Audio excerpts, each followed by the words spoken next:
Thanks for joining me again. Um, this lesson is going to be how to frame desired states. Now, for a lot of you, I notice that you still are not sure what you want, or at least you haven't specifically told me what you want.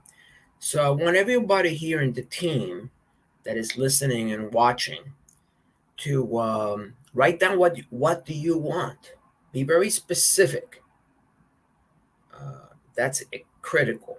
So the first thing in a desire frame, in a frame, is too many people have people ask, well, I don't want this, I don't want that. And what you need to do is, I know you don't want this and I know you don't want that, but what do you want instead of this or that?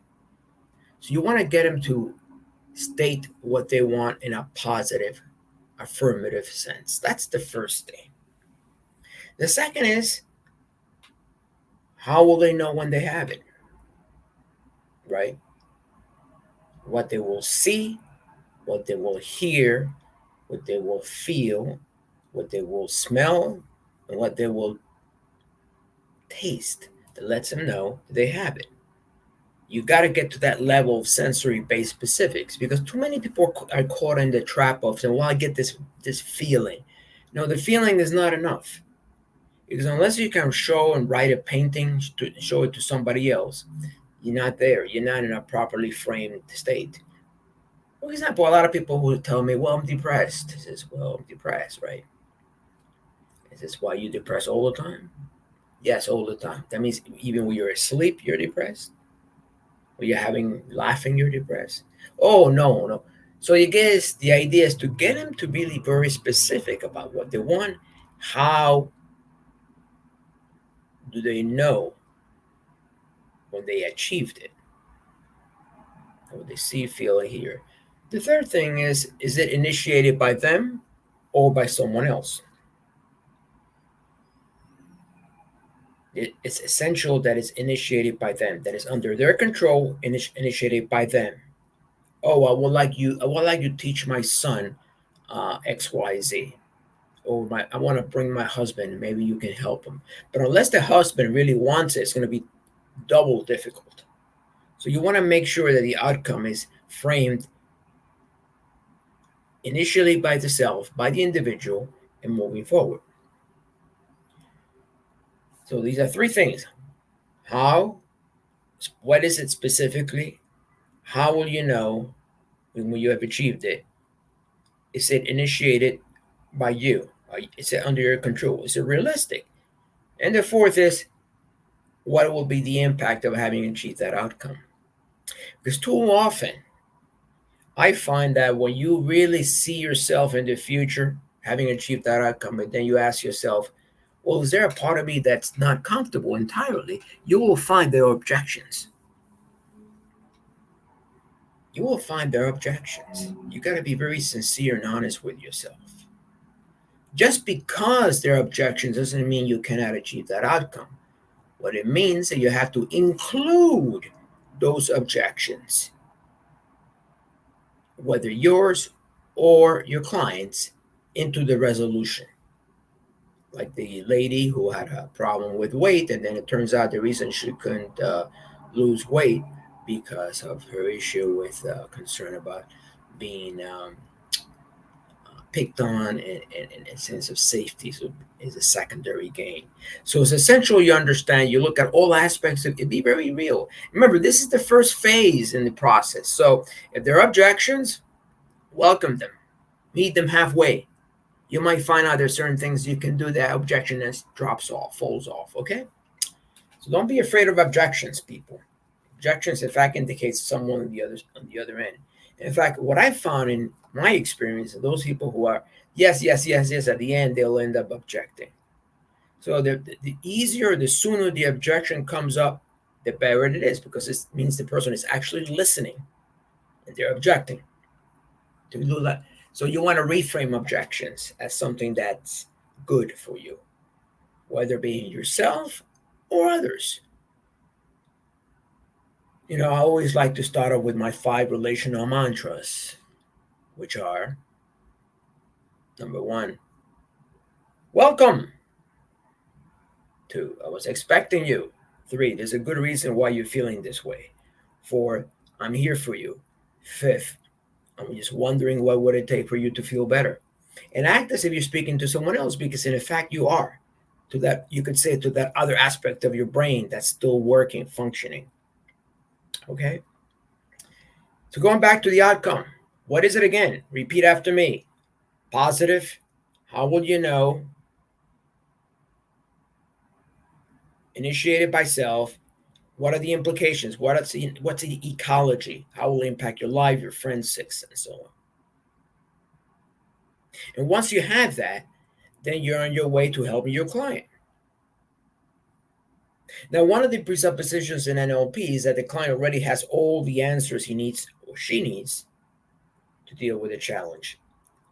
We found in class that more often than not, that challenge is in a different rep system.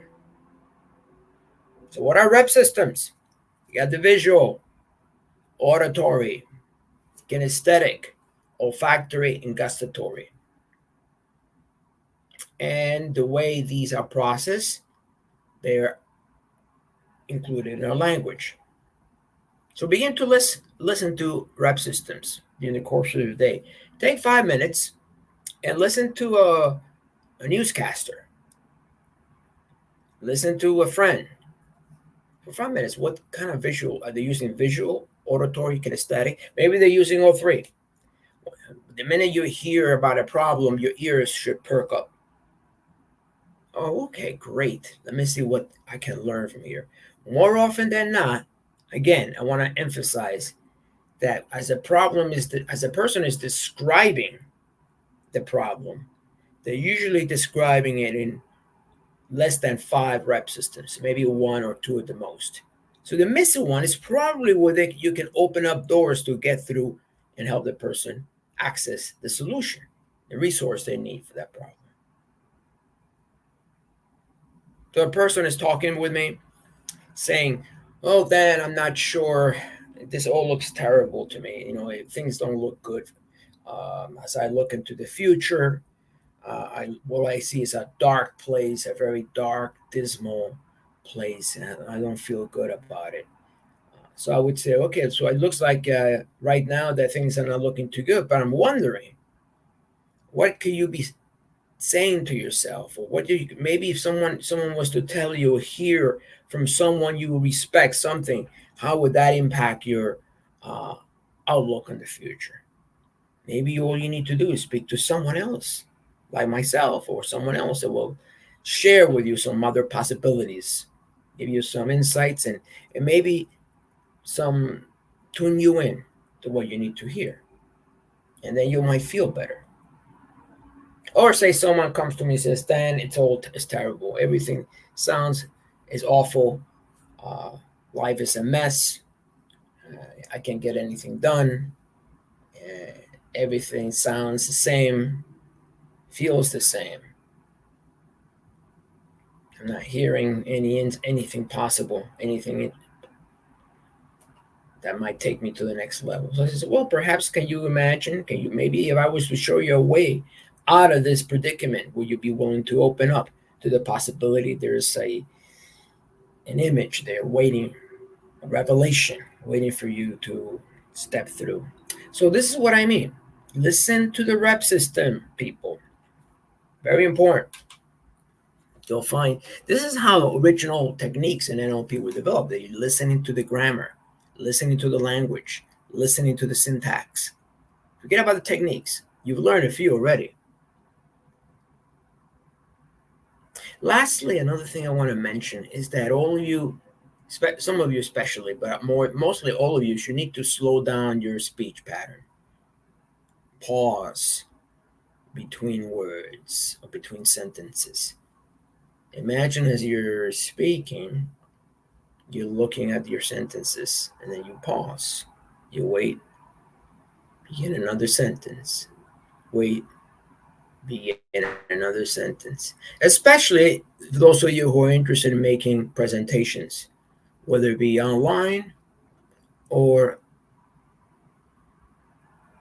live.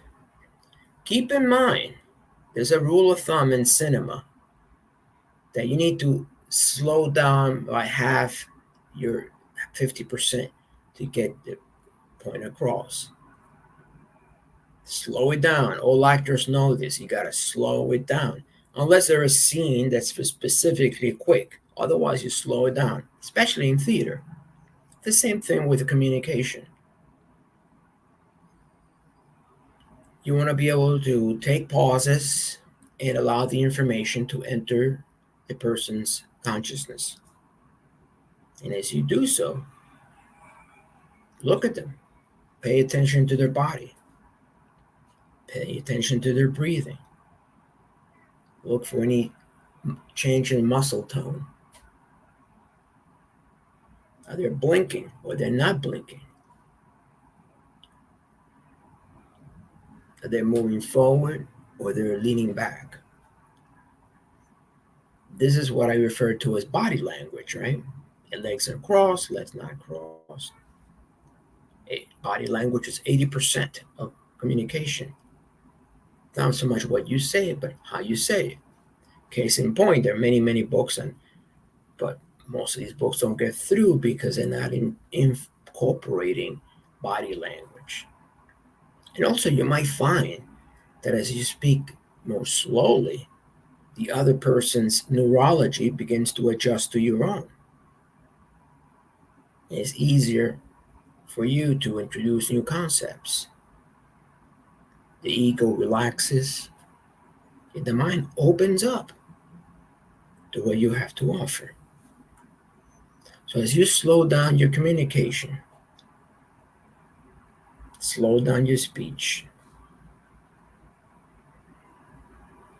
pause between sentences, you might find that you're much more effective, especially if you're making a presentation to others.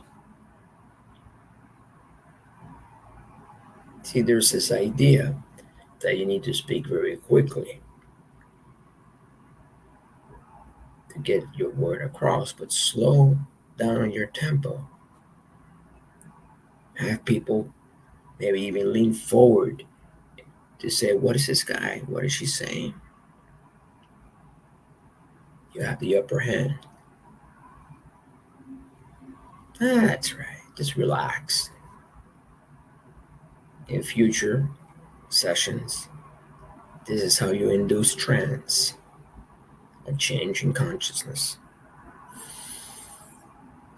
Let it go. Relax. That's right. Just relax. Feels good, doesn't it? Just to let go. Let go of the tension, the stress. Let it roll off your shoulder. That's right. Just let go of those thoughts and focus on your breathing. Let go of thinking and focus on breathing. Doesn't it feel good, doesn't it? You see, the more relaxed you are, the more awake you are, the more alert your mind is. Take another deep breath. Okay, good. All right, people. So I hope this has been instructive. Really want you to take this to task. Write down your outcome, small or big. How will I know it? Initiate it. Number one. The second thing is pay attention to people's rep systems. Are they using visual, auditory, kinesthetic, or unspecified? In which case, what they're doing is they're using hypnotic language, unspecified, fluffy words. It's either sensory based or fluffy, unspecified. Notice what they're doing. Lastly, take a deep breath. And when you begin any conversation, especially if you're in a group of people, pause between words, between sentences, and notice the impact it has.